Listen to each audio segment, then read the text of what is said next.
9 है त्याच्यामध्ये जाऊन तुम्हाला काय मॉडेल नंबर आहे त्याचा आरएमएस काय सीपीएच काय ते चेक करून तुम्ही डायरेक्ट हे मॉडेल नंबर न टाकता आपला C11 फ्लॅश फाईल न टाकता जर तुम्ही सर्च केला गुगल वर RMX 2185 फ्लॅश फाईल तर डायरेक्ट त्याला फाईल आणि तुमच्या समोर तर ते तुम्ही डाउनलोड करू शकता. तर तसंच कुठलाही मॉडेल असेल ओप्पो व्यवस्थित सांगितलं तुम्हाला. जर आपल्याकडे सॅमसंगचा असेल तर सॅमसंग साठी ऑन मोबाईल असेल स्टार हॅश 1234 हॅश किंवा आपण सेटिंग मध्ये जाऊन बघू शकतो किंवा ह्याच्या सेटिंग मध्ये जाऊन बघू शकतो. तर इमर्जन्सी मोड मध्ये सॅमसंगला दाखवणार नाही. जर ब्लॉक वगैरे असेल तर दाखवणार नाही.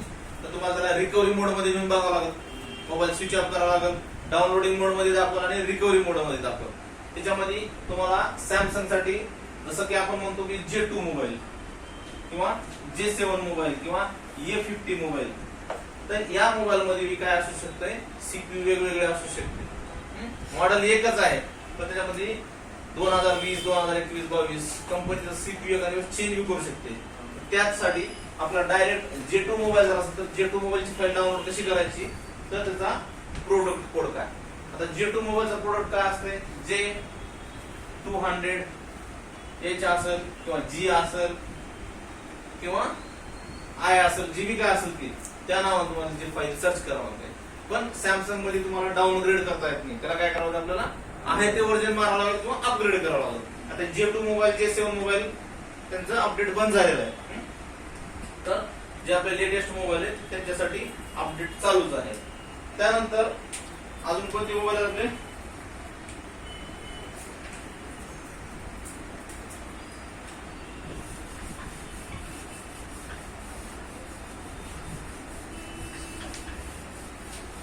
जसं की आपलं Y91 असेल विवोचा विवो आपण काय करतो Y91 किंवा Y93 95 डिस्प्ले एक मेगाला बसू शकतो पण फाईल एक मेगाला चालेल का त्याची एक या कॉम्बोला तुम्ही एक कॉम्बो तुमच्या 10 20 30 मॉडेलला चालू शकते. युनिव्हर्सल कॉम्बो असते युनिव्हर्सल फ्लॅश फाईल असते का आपली नाही. त्यामध्ये जर तुम्ही याच्यामध्ये गुगल वर जर टाकलं Y91 flash file Y91 flash file तर तिथं 91 मध्ये जर तुमचा MTK आणि SPD किंवा Qualcomm असे वेगवेगळे मॉडेल असतील त्याच्यामध्ये तर कुठलीही फाईल कुठल्याही मॉडेलला चालणार नाही. बरोबर आहे. तर त्यासाठी बघा त्याचे PD म्हणून एक मॉडेल नंबर असते PD 1818 किती 1818F. आता ही चेक कसं करायचे जर मोबाईल लॉक असेल तर तुम्हाला कोणाचा आहे का विवोचा मोबाईल इथे काय आहे विवोचा मोबाईल. तर जर मोबाईल लॉक असेल आता हे मोबाईल लॉक आहे. आता याचा लॉक माहिती नाही आपल्याला पण आपल्याला फुल फ्लॅश करायचं आहे. कस्टमरला काहीतरी प्रॉब्लेम सांगितला आपल्याला ते फुल फ्लॅश करायचं आहे. तिथे कॅमेऱ्याचा सिम्बॉल दिसतो आपल्याला तर कॅमेऱ्याच्या सिम्बॉल वरून आपण कॅमेरा ऑन करायचा आणि एक फोटो काढायची. त्याला फोटो काढल्यानंतर त्याला ओपन करून ह्या ठिकाणी डिटेल्स मध्ये जायचं. तर डिटेल्स मध्ये गेल्यानंतर आपल्याला दिसेल की Vivo 1807 Vivo 1807 किंवा PD 1807 किंवा हे PD 1818. तर आपण जर ते फाईल त्याच नावाने त्याच नंबरने जर सर्च केलो तर त्याची करेक्ट फाईल निघेल. जर आपण अंदाजे जर काढलो आता Y91 आहे का 93 आहे 91 म्हणून टाकलो आपण फ्लॅश केलं मोबाईल डेड होऊ शकतो आपल्याला. जर सेम सीपीयू असेल तर आणि जर मोबाईल आहे Qualcommचा आणि तुम्ही फाईल केली डाउनलोड MediaTekची तर फाईल फ्लॅश होणार आहे का नाही होणार. त्याच्यासाठी आपल्याला पहिलं त्याचा सीपीयू पण माहिती असला पाहिजे आणि त्याचा प्रोडक्ट कोड पण माहिती असला पाहिजे. समजलं. त्यानंतर Realme Oppo Samsung Vivo अजून कोणतं बघायचं आपल्याला MI मध्ये जर MI किंवा Redmi. आता MI Redmi Xiaomi Poco सगळे एकच असते. जर तुम्ही Redmi ची एखादी फाईल डाउनलोडिंगला लावलो आता समजा की आपलं Redmi 6 किंवा 6A आता Note 4 मध्ये Note 3 मध्ये MTK Qualcomm वेगवेगळे मॉडेल आहेत पण आपल्याकडे जास्त Qualcommचेच आहेत. बाहेर देशामध्ये MTK Qualcomm असे वेगवेगळे मोबाईल असतील. तर तिथे जर तुम्ही Redmi 6 किंवा Redmi 6A 6 नावाचं फाईल सर्च केलो तर एका दिवस करेक्ट येईल आपल्याला, कारण मॉडेल एकच सीपीयूचे आहेत सध्या, पण त्यांना पण एक प्रोडक्टचा कोड असतो. तर रेडमी 6 जर आपण सर्च केली तो फाईल त्या ठिकाणी गुगलवर, तर त्याच्या फाईलचं नाव काय बघायचं,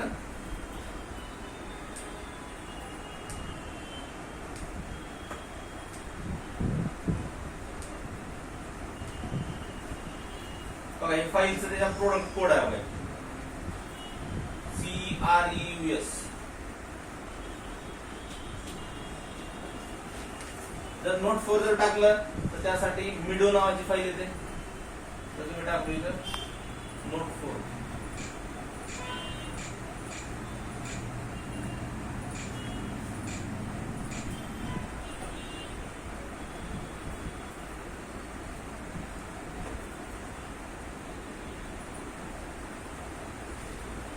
काय नाव आलं इथं, मिडो ग्लोबल. मिडो तर हे आहे नोट 4 ची.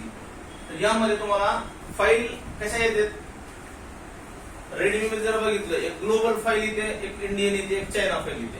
मग कुठली डाउनलोड करायची मग आपल्याला, ग्लोबल किंवा इंडियन दोन्ही पण आपल्याला चलते. ग्लोबल म्हणजे ऑल वर्ल्ड साठी फाईल चलते ते, आणि इंडियन म्हणलं तर इंडियासाठी चलते फक्त. तर आपण जर इथं बघितल्या फाईलच्या साईडवर, तर इथं काय नाव आहे ग्लोबल. जर आपण दुसरा जर मॉडेल काढला इथं रेडमी 6 वाला, तर त्यामध्ये बघा या ठिकाणी ग्लोबल दिसली. आणखीन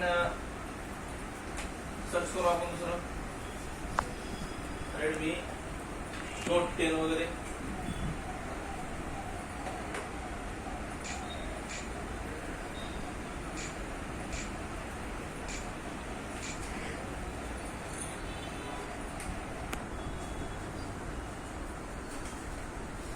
यामध्ये तुम्हाला दिसते ग्लोबल दिसते, इंडियन दिसते.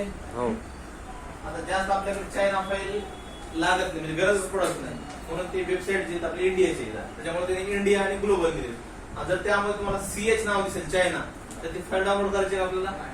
जर केलो मोबाईल चालू होईल, चलल तुमचा, पण लँग्वेज आणि ऍप्लिकेशन पूर्ण चायनाची, इंग्लिश देखील येत नाही कधी कधी, तुम्हाला ते फाईल चालणार नाही. नंतर मग इंडियन फाईल डाउनलोड करून आपल्याला फ्लॅश करावं लागेल. अजून कुठलं बघायचं राहिलं, वन प्लस ला बी काय नाही, रेडमी सारखं CPU जास्त चेंज नाही, मॉडेल नंबर टाकलो तरी आपल्याला डाउनलोड करता येईल. अजून आयफोनला मॉडेल नंबर त्याला काही प्रोडक्ट कोड वगैरे काय टाकायचं, Motorola Infinix Moto Infinix direct model number. आता याच्यामध्ये फाईल जास्त कुठून डाउनलोड करायच्या, MI चं सांगितलं तुम्हाला, MI प्रीमियर ऑफिशियल साइट आहे. त्याच्यानंतर सॅमसंग असेल सॅम प्रीमियर, सॅम FW या साइडवरून करायचे, फ्री मध्ये तुम्हाला फाईल भेटतील. त्यानंतर जर आयफोनच्या फाईल तुम्हाला डाउनलोड करायच्या असतील फ्री मध्ये ओरिजिनल, तर तुम्हाला IPSW.com या साइडवर जायचे आणि जी काही लेटेस्ट फाईल असेल त्या नावाने आपल्याला डाउनलोड करायची. समजा फाईल कशी डाउनलोड करायची, कुठली करायची, कोणती करायची. आणि आणखी एक सांगतो, आयफोनला एक आणि सॅमसंगला एक डाउनग्रेड करता येत नाही, अपग्रेडच फाईल आपल्याला लागेल. आणि बाकीच्या MI असेल, ओप्पो असेल, विवो असेल, MTK आणि क्वालकॉमला आणि SPD ला तुम्हाला डाउनग्रेड इझिली करता येते, पण डाउनग्रेड भी करता येते आणि अपग्रेड भी करता येते. पण सॅमसंगला आणि आयफोनला डाउनग्रेड करता येते का, करता येतं, पण त्याची प्रोसेस मोठी आहे. नाही असं काही नाही, पण प्रोसेस मोठी आहे तिची. त्यासाठी भरपूर प्रोसेस आहे. कधी कधी EMC काढून पण करावं लागतंय, कधी कधी त्याला ENG फाईल वगैरे मारून करावं लागतंय. तर वेगवेगळे ऑप्शन आहेत, पण आपल्याला करायची गरज पडत नाही. त्याच्या नादाला लागलं एखाद्या वेळेस मोबाईल डेड करू शकतो आपण. तर आयफोनला सॅमसंगला डाउनलोड करायचा प्रयत्न करायचा नाही. त्यांना फ्लॅश कसं करायचं किंवा त्यांना EMC रिपेअर कशी करायची, डाउनलोड कसं करायचं, त्यांना पुढच्या गोष्टी आपण पुढे बघू. फक्त आपण काय बघितले, फ्लॅश फाईल कशी काढायची, मॉडेल कुठला आहे, प्रोडक्ट कोड कुठला आहे त्याचा, याच्यावर आपण बघितलं.